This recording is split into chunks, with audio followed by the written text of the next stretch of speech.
예수께서 이르시되 내 마음을 다하고 목숨을 다하고 뜻을 다하여 주 너의 하나님을 사랑하라 하셨으니 이것이 크고 첫째 되는 계명이요 둘째도 그와 같으니 내 이웃을 내 자신같이 사랑하라 하셨으니. 하나님 아버지 감사합니다. 오늘 우리가 또 이렇게 주일을 맞이해서 함께 모여서 예배하게 하시고 주님을 생각하며 주님의 말씀을 기대하며 함께 주님을 찬양할 수 있는 시간 주셔서 감사합니다.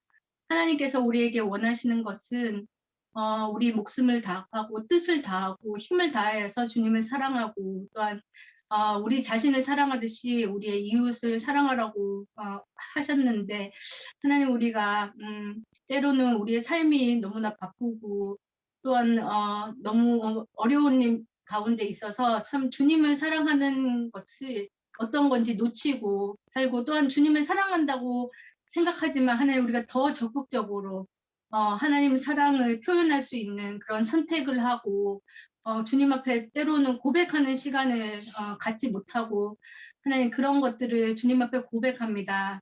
주님 용서하여 주시고 하나님 우리가 무엇을 하든지 먹든지 마시든지 하나님 일을 하든지 하나님 우리 일상생활을 하는 가운데서도 우리의 모든 그런 삶의 모든 행위가 주님을 사랑하는 그런 고백이 되게 하시고 또한 이전보다 더욱더 주님을 사랑할 수 있도록 도와주시옵소서. 하나님 그 사랑을 배워서 하나님 우리가 그것들이 자연스럽게 우리 가족과 우리 이웃에게 흘러나갈 수 있도록 도와주시옵소서. 예배를 드리면서 주님께서 우리의 마음을 감찰하시고 성령께서 하나님 우리에게 찔림을 주셔서 하나님 우리가 알게 모르게 지었던 죄들을 생각나게 하시고 하나님 그것을 주님 앞에 회개하며 하나님 나아갈 수 있도록 도와주시고 또한 일주일을 살 수 있는 그런 힘을 주시기를 기도합니다. 하나님 우리 어린아이에서부터 하나님 어른까지 다 우리 말씀을 통해서 하나님께서 만나주시고 하나님을 아는 그런 기쁨이 우리에게 날마다 더하게 하시고 또 주님을 아는 지식도 더하여서 하나님 우리 삶이 좀 변화를 받을 수 있도록 도와주시옵소서. 하나님 우리가 언제 함께 모여서 예배 드릴지 알 수 없으나 하나님 그 시간을 기대하고 또한 우리가 그 모여서 같이 기도하고 함께 할 수 있는 그 힘을 우리가 그전에는 그냥 매일의 그런 예배 가운데 우리가 잘 기억하지 못했는데 하나님 우리가 모여서 함께 주님의 이름으로 모이기를 힘쓰고 사모하는 마음 주시고 또한 그것이 우리 삶의 귀한 원동력이 될 수 있도록 도와주시고 그것으로 인해서 우리 지역이 주님의 은혜 안에 있게 하여 주시기를 기도합니다. 예배를 하나님께서 받아주시기를 기도하고 예수님의 이름으로 기도합니다. 네. 아멘. 하나님 성경 말씀은 마가복음 8장 34절에서 38절 말씀입니다.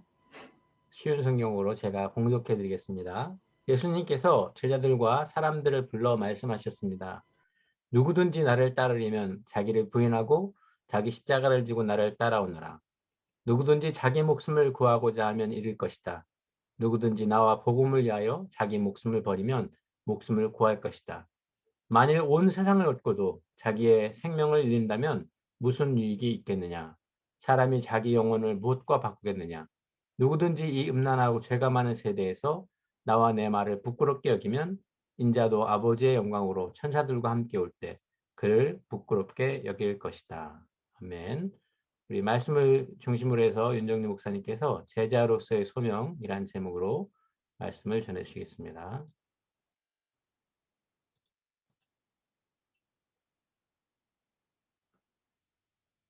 무음이에요. 윤 목사님. 죄송합니다. 그 찬양을 함께 하고 또 대표기도라고 하나요? 기도를 통해서 제가 오늘 설교는 사실 할 필요가 없겠다 이런 생각을 했습니다. 왜냐하면 제가 오늘 하고자 하는 그런 메시지가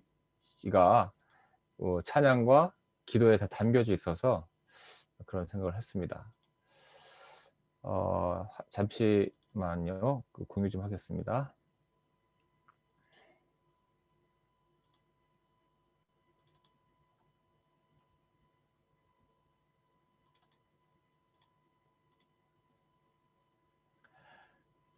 네, 오늘 그 본문을 같이 읽었는데요. 그 메시지의 그 본문 말씀의 무게감이 사실은 적지 않습니다. 그 목숨을 그러니까 나를 목숨을 구원하고자 하면 잃을 것이요 누구든지 나와 복음을 위하여 자기 목숨을 잃으면 구원하리라 하시면서 주님께서 우리의 생명을 드려야만 주님을 따를 수 있다라는 그런 메시지가 굉장히 무게 있는 메시지인데 이 말씀을 가지고 여러분과 우리가 제자로서 이 땅에서 어떤 삶을 살아야 할지에 대해서 한번 같이 고민해보는 시간을 가지도록 하겠습니다.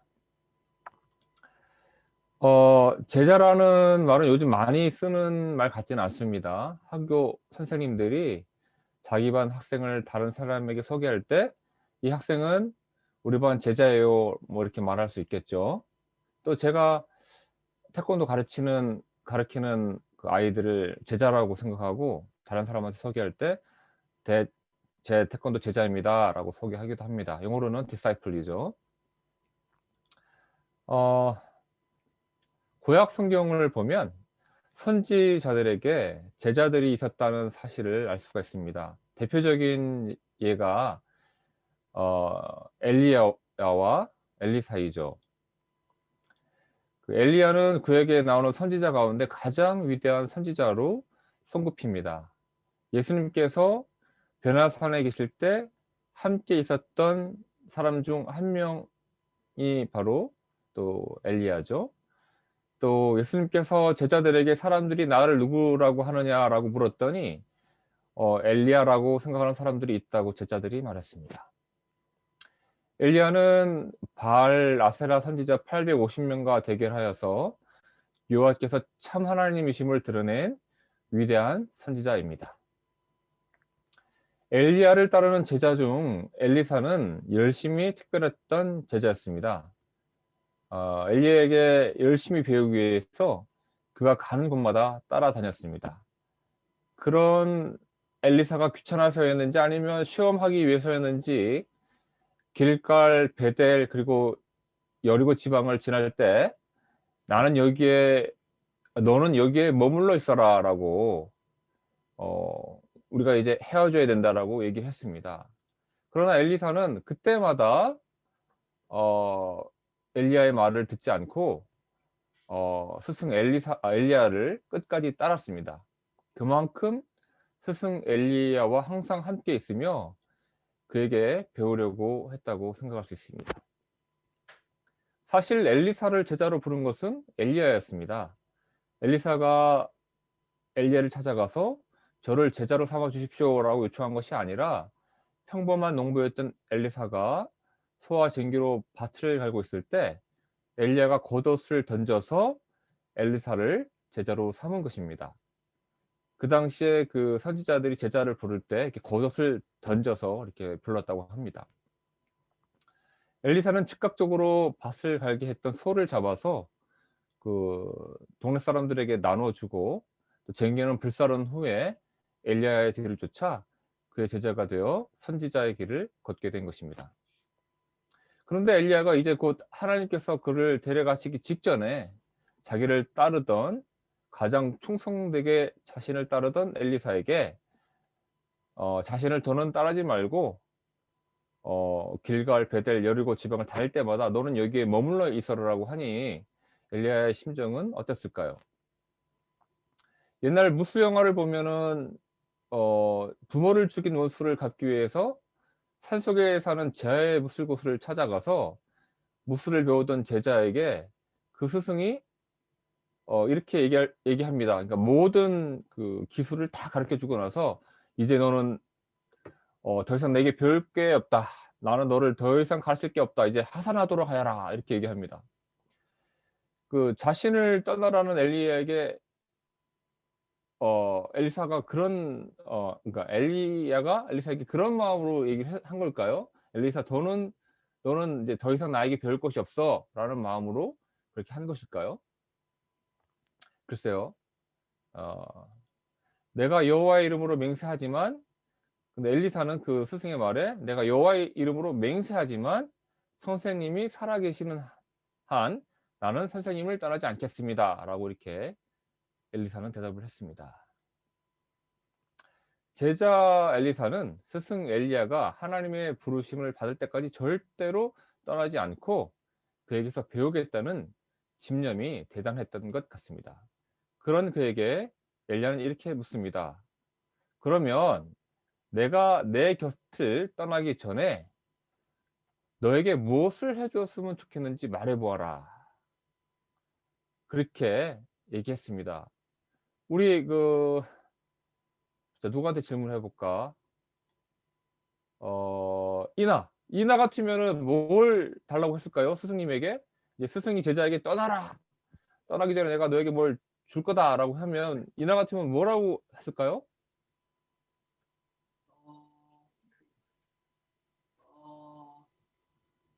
잘 모르겠어요.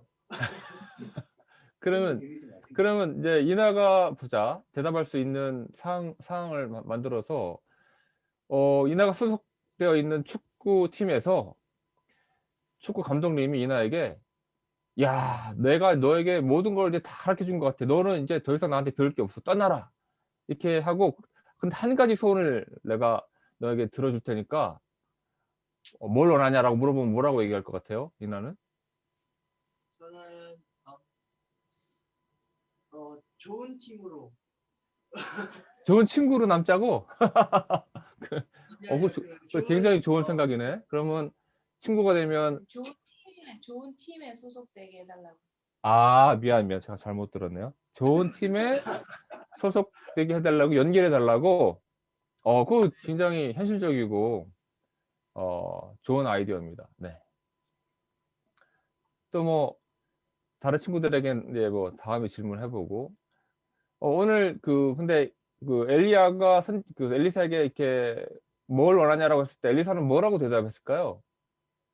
아는 사람 있나요? 우리 어린이가 아니라 학생들 중에? 네, 제가 셀프로 대답하겠습니다. 네.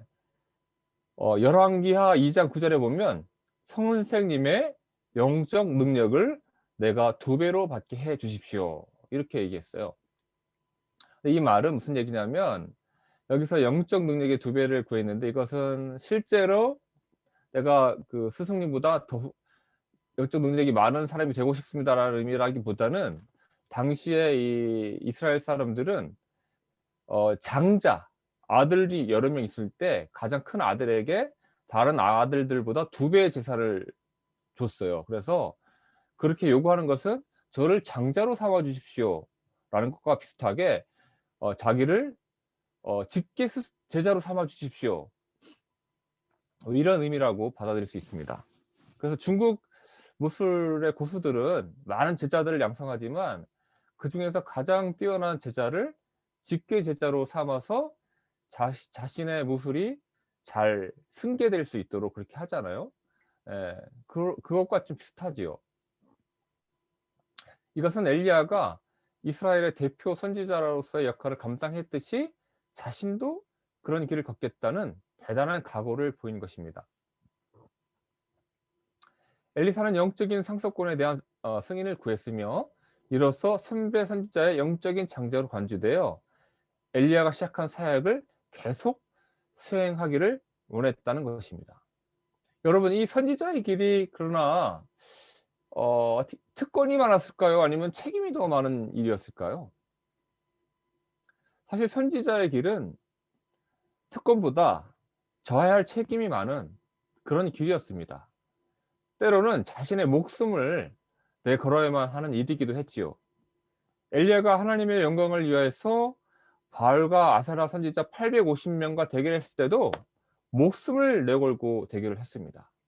결국은 그 대결에 승리해서 목숨을 건졌지만 그렇게 목숨을 걸기도 해야 되는 아주 책임감이 무거운 자리였습니다.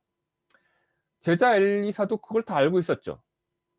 쉽지 않은 길이라는 것을 알고 있었습니다. 그럼에도 불구하고 엘리사가 스승 엘리야의 길을 걷고자 했던 이유는 무엇이었을까요? 그리고 실제로 엘리사가 선지자 그 역할을 하다가 그 스승 엘리야처럼 죽임에 대한 위협을 받은 적도 있어요. 실제로 왕하 6장 31절을 보면 요람 왕이 왕 요람이 이렇게 얘기했죠.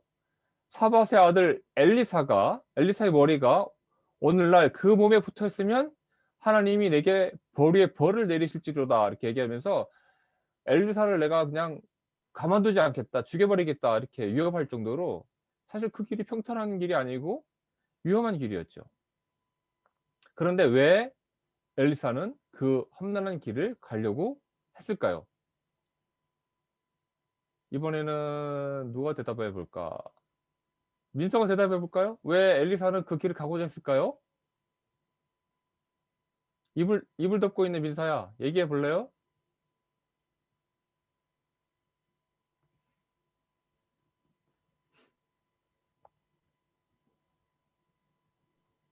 몰라요. 네, 알겠습니다. 고맙습니다. 응답해 주셔서 고맙습니다. 네. 뭐 모를 수도 있죠, 뭐. 네. 저도 뭐 100% 아는 건 아니고 저도 이제 뭐 해볼 따름이죠. 왜 엘리사가 엘리야의 길을 걸으려고 했을까? 고민을 해봤어요. 왜 그랬을까? 고민을 해봤더니 그거는 이제 우리가 쉽게 얘기하자면 소명의식 때문에 그런 게 아닐까. 정답은 아니고 제 생각입니다. 그런 생각이 들었는데 여러분 그 소명이 뭐죠? 소명? 소명. 소명이 뭘까요? 작은 명령. 작을 소에 명령할 명자. 아주 예, 그렇게 추측해 보는 거 굉장히 아주 긍정적인 태도입니다. 그러나 땡입니다. 틀렸어요. 에이? 예. 제가 보여드릴게요. 내가 준비를 안 했구나. 소명을 한자로. 여기서 소는 불을 써요. 불을 쏘. 부르다 할 때 소고, 명은 목숨 명자입니다. 목숨 명자. 그래서 불러서 목숨을 부르듯이 굉장히 뭐라 그럴까? 책임감이 큰 일을 얘기하는 것이죠. 근데 그건 저는 예를 들어서 뭐 축구 선수의 소명이 있습니다 했을 때 그렇게 함부로 써서는 안 돼요. 내가 축구 선수가 하고 싶어서 축구 선수가 되는 거는 소명이라고 할 수 없어요. 하나님이 그 길에 나를 부르셨다는 확신이 있을 때 나는 축구 선수의 소명이 있습니다. 이렇게 얘기할 수 있죠. 혹은 저는 프로게이머의 소명이 있습니다. 이렇게 함부로 얘기하기 어려워요. 하나님께서 너는 프로게이머가 되면 좋겠다라고 확실한 그런 부르셨다는 것에 대한 확신이 있을 때 거기에 내 생명을 드리는 그런 마음으로 나에게는 프로게이머 소명이 있다 이렇게 얘기할 수 있는 거죠. 그럼 소명이 있다고 했을 때는 함부로 그렇게 얘기하기는 어려워요 사실은. 네, 그래서 예를 들어서 뭐 이런 얘기를 해볼 수 있죠. 군인이 될 때 나는 군인의 소명이 있다. 왜냐면 나라가 나를 불렀잖아요. 나라가 나를 불렀어요. 근데 군인은 정말 목숨을 걸어야 되잖아요. 그럴 때는 내가 군인의 소명이 있다. 이렇게 어떻게 보면 얘기할 수 있겠죠. 언젠가 그 한국에 방문해서 본 영화 중에 기억이 남는 게 명랑이라는 영화인데요. 혹시 보신 분 있으신가요? 명랑? 손 들어 보실까요? 예. 보신 분 계시네요. 네. 근데 이 영화는 뭐 제목에서 추측해 볼 수 있듯이 명량해전에 대한 내용입니다. 이순신 장군이 그 왜군, 일본의 수군, 지금으로 말하자면 해군을 무찔렀는데 이 명량해전에서 그 조선 수군이 가지고 있었던 배가 몇 척이었을까요? 13척. 13척? 아니잖아요. 그게 뭐 13척일 수도 있고 12척일 수도 있어요. 13척이라는 사람도 있고 12척이라는 얘기가 있는데 12척일 글쎄 뭐가 정답인지 모르겠어요. 주의선을 포함하면 13척이고 주의선을 빼면 12척인가? 하여튼 이순신 장군이 유명한 말이 있죠. 신에게는 아직 12척의 배가 남아 있습니다. 이렇게 얘기했죠. 근데 그 당시 그 왜군의 그 함선은 몇 척이었을까요? 70. 그냥 막 막말하네요. 네. 뭐 그렇게 얘기할 수도 있죠. 8.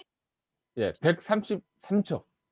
그러니까 무려 10배 이상의 배를 가지고 있었어요. 근데 이런 싸움에서 이길 수 있을까요? 아니요. 상식적으로 이기기 어려운 싸움이죠. 그 기드온은 300명의 용사로 수많은 그런 적들을 물리친 적이 있죠. 근데 뭐 이순신 장군이 뭐라고 해야 되나? 그런 기드온도 아니고 말이죠. 그런데 신에게는 12척의 배가 아직 남았습니다. 이러면서 용감하게 왜군과 싸우겠다고 얘기했습니다. 그리고 또 한 말 중에 유명한 말이 있어요. 무슨 말이냐면 죽고자 하면 반드시 살 것이고 살고자 하면 죽을 것이다. 이런 말을 했습니다. 이거 어디서 많이 들어본 말 아닙니까, 여러분? 이거는 성경에 나와 있는 말하고 되게 비슷하죠. 오늘 본문의 말씀에 나와 있죠. 오늘 본문의 말씀 중에 보면 35절에 누구든지 목숨을 구원하고자 하면 잃을 것이요 누구든지 나와 복음을 위하여 자기 목숨을 잃으면 구원하리라. 굉장히 좀 비슷하죠. 이순신 장군이 예수님을 믿은 것 같지는 않은데 굉장히 비슷한 말을 했습니다. 나라를 위해서 이렇게 목숨을 바치는 것도 의미 있는 일이긴 합니다만 우리 하나님의 백성들은 이보다 더 중요한 소명이 있다는 것을 알아야 합니다. 그것은 바로 하나님의 부르심이라는 소명입니다. 그래서 존 스토트 목사님께서는 그 소명이 어떤 소명인지 여러 가지로 나누어서 얘기했어요. 그래서 성도로서의 부르심, 어떤 직업으로서의 부르심, 이런 부르심들을 설명한 책이 있는데 그 다음에 소개하기로 하고 오스 킨니스라는 분이 소명이 무엇인가 를 얘기했는데요. 제가 한번 읽어드리겠습니다. 잘 들어보세요. 하나님이 우리를 그분께로 부르셨기에 우리의 존재 전체, 우리의 행위 전체, 우리의 소유 전체가 특별한 헌신과 역동성으로 그분의 소환이라는 말은 좀 어려운 말인데 부르심이라는 뜻이에요. 그분의 소환에 응답하여 그분을 섬기는데 투자된다는 진리이다. 좀 어렵죠? 제가 다시 한번 읽어보겠습니다. 잘 들어보세요. 소명이란 하나님이 우리를 그분께로 부르셨기에 우리의 존재 전체, 우리의 행위 전체, 우리의 소유 전체가 특별한 헌신과 역동성으로 그분의 부르심에 응답하여 그분을 섬기는데 투자된다는 진리이다 라고 했습니다. 그러니까 소명이란 사실은 우리를 어떤 직업으로 부르는 것만 소명이 아니라 우리를 부르셨는데 우리의 존재 전체를 부르셨다. 그리고 우리의 행위 전체, 삶의 일부가 아니라 삶의 전체를 우리를 부르셨다. 그리고 우리가 가지고 있는 모든 것, 일부가 아니라 모든 것을 불러서 그분께 헌신하도록 하셨다라는 의미를 가지고 있다 하시는 것이죠. 이 소명의 길을 걷는 데는 예수님이 그 제자들에게 하신 말씀을 기억해야 합니다. 아까도 읽었지만 누구든지 목숨을 구원하고자 하면 잃을 것이요 누구든지 나와 복음을 위하여 자기 목숨을 잃으면 구원하리라. 이 얘기는 예수님이 제자들을 부르시고 아무든지 나를 따라오려거든 자기 십자가를 져라 하시면서 하신 얘기거든요. 주님의 십자가의 길을 생각해 보세요. 앉아. 근데 그 주님이 자신의 십자가를 짊어지시고 우리를 위해서 그 길을 걸어가셨듯이 우리가 우리 자신의 십자가를 짊어져야 되는데 그 십자가를 지는 그 길은 목숨을 거는 길이다 라고 얘기하셨던 것이죠. 얼마나 비장합니까? 제자로서 걸어가야 하는 그 제자의 길이. 그런데 오늘 그 최 선교사님께서 기도하셨을 때 마가복음 12장 말씀을 이제 기도 처음에 읽으면서 기도를 했는데 내 마음을 다하고 목숨을 다하고 뜻을 다하고 힘을 다하여 주 너희 하나님을 사랑하라고 했죠. 요즘 그 아이들과 우리 가족이 이제 그 매일 한 장 말씀을 보면서 묵상을 하다가 이 말씀에 부딪혔어요. 우리 가족이 부딪히면서 하나님을 위해서 우리 심지어 목숨을 다해서 하나님을 사랑하는 게 뭘까? 이런 고민을 같이 했었죠. 구체적으로 우리 삶에 목숨을까지 다해서 우리 모든 것을 다해서 하나님을 사랑하고 또 주님이 말씀하신 것처럼 자신의 십자가를 짊어지고 제자의 길을 걷는 것을 우리 삶 속에서 구체적으로 우리가 어떻게 적용할 수 있을까요?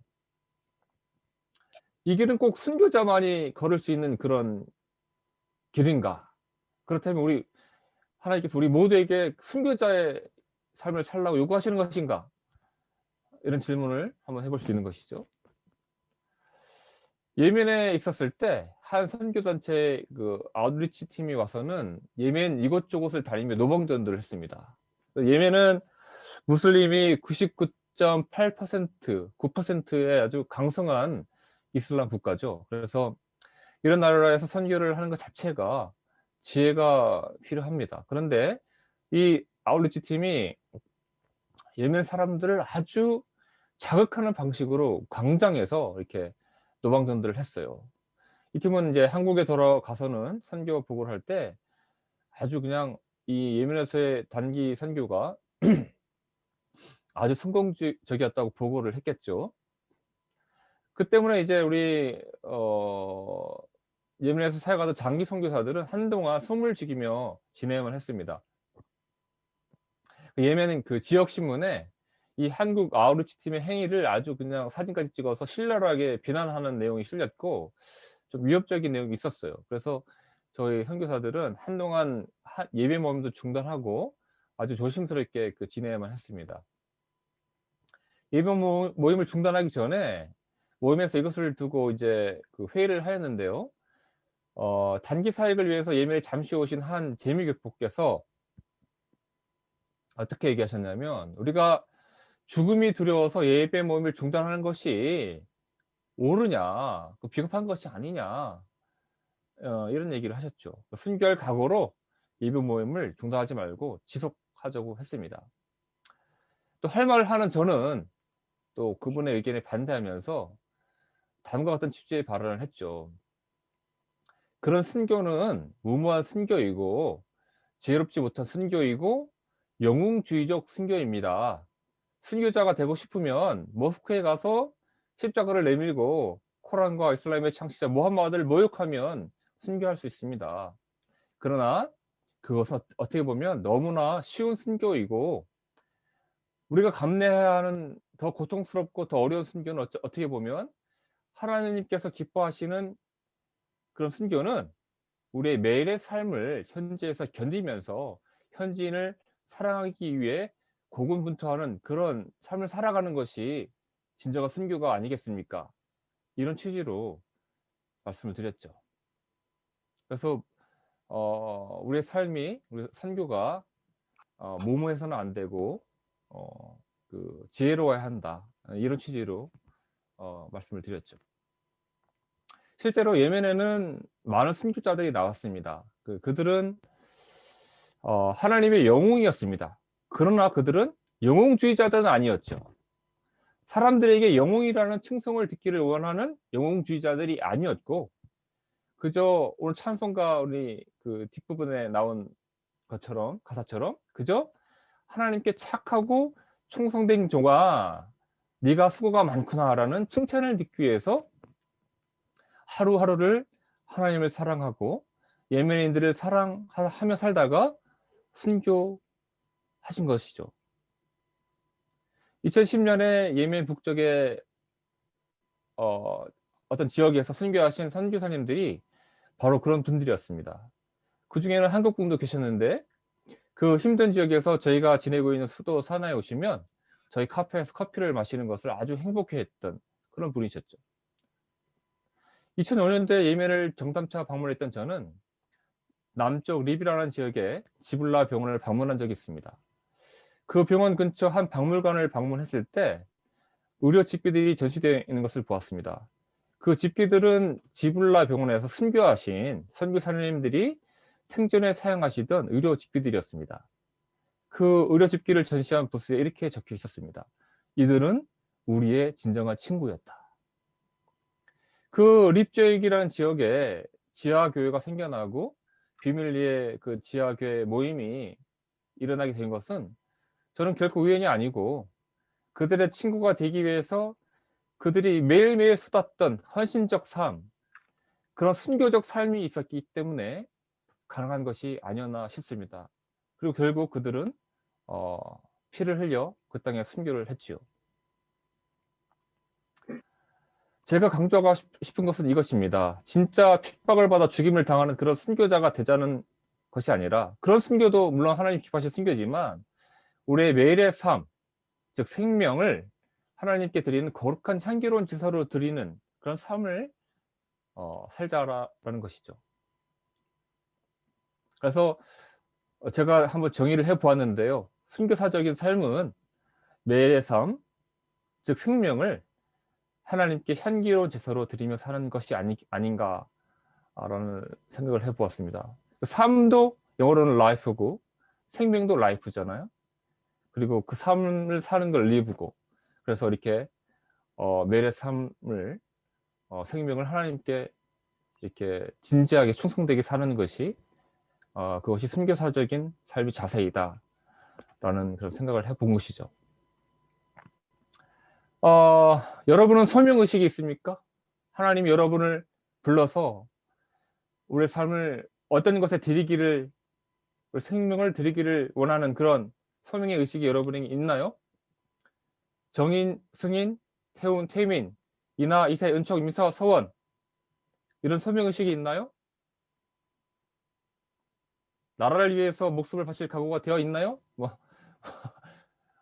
혹은 예수님의 제자가 되기 원합니까? 그래서 예수님을 위해서 여러분의 삶을 드릴 각오가 되어 있나요? 하나님을 전인격, 좀 어려운 말이죠. 전인격이란 말이. 그것은 우리의 마음, 뜻, 힘과 목숨을 다해서 사랑하는 것. 예. 저는 이게 우리 소명의 시작이라고 생각합니다. 어쩌면 소명의 전체일 수 있겠죠. 그렇다면 우리의 매일의 삶을 향기로운 제사로 하나님께 드려야 할 것입니다. 이것이 바로 오늘 본문의 말씀, 자기를 부인하고 자기 십자가를 지고 주님을 따르는 그런 삶일 것입니다. 우리가 하고 싶은 대로 우리 육신의 욕망대로 사는 삶은 자기 십자가를 지고 주님을 따르는 삶이 아닐 것입니다. 앞으로 오늘의 메시지는 짧게 마치겠는데요. 앞으로 제가 4번이 될지 8번이 될지 모르겠지만 이런 제자도의 삶이 어떤 삶인지에 대해서 책을 쓰신 존 스토트 목사님 제자도라는 책을 좀 함께 나누기를 원합니다. 8가지 소제목이 있는데요. 불순응, 닮음, 성숙, 창조 세계를 돌봄, 단순한 삶, 균형, 의존, 죽음 이라는 그런 소제목이 있는 이런 제자다운 책을 앞으로 제 설교 기회가 오면은 나누면서 이 땅에서 우리가 순교사적인 삶을 사는 제자도의 삶이 무엇인지에 대해서 같이 고민해보는 시간을 가지기를 바랍니다. 예, 기도하고 오늘 설교를 마치도록 하겠습니다. 사랑해 주님 감사합니다. 주님께서 저희를 사랑하셔서 독생자 아들 예수 그리스도를 땅에 주시고 주님께서는 기꺼이 그 십자가를 지시고 우리를 위해서 헌신하셨습니다. 그리고 제자들에게 자기 십자가를 지고 나를 따르라고 하였고 그 길은 우리의 목숨을 바쳐야 하는 삶이라고 말씀하셨습니다. 그런 주님의 말씀을 저희 신비에 새겨서 마음에 새겨서 하나님의 부르심 앞에 기꺼이 우리의 모든 삶, 생명을 드리는 그런 소명제의 삶을 살아가는 제 사랑하는 우리 수원지연합 한인교회 모든 성도들이 되기를 주님의 이름으로 축복합니다. 예수님의 이름으로 기도드립니다. 아멘. 봉헌 기도하고 축도하고 예배 마치도록 하겠습니다.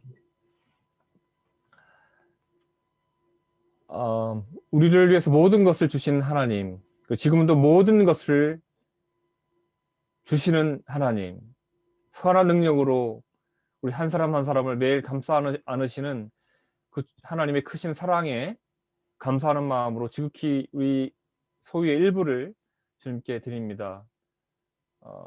이 헌금이 쓰이는 곳마다 하나님 나라가 확장되게 하여 주시고 기꺼이 하나님을 위해서 자신의 모든 것을 드리고자 하는 삶의 고백들이 더욱더 확장되어지는 그런 역사가 있게 하여 주시옵소서.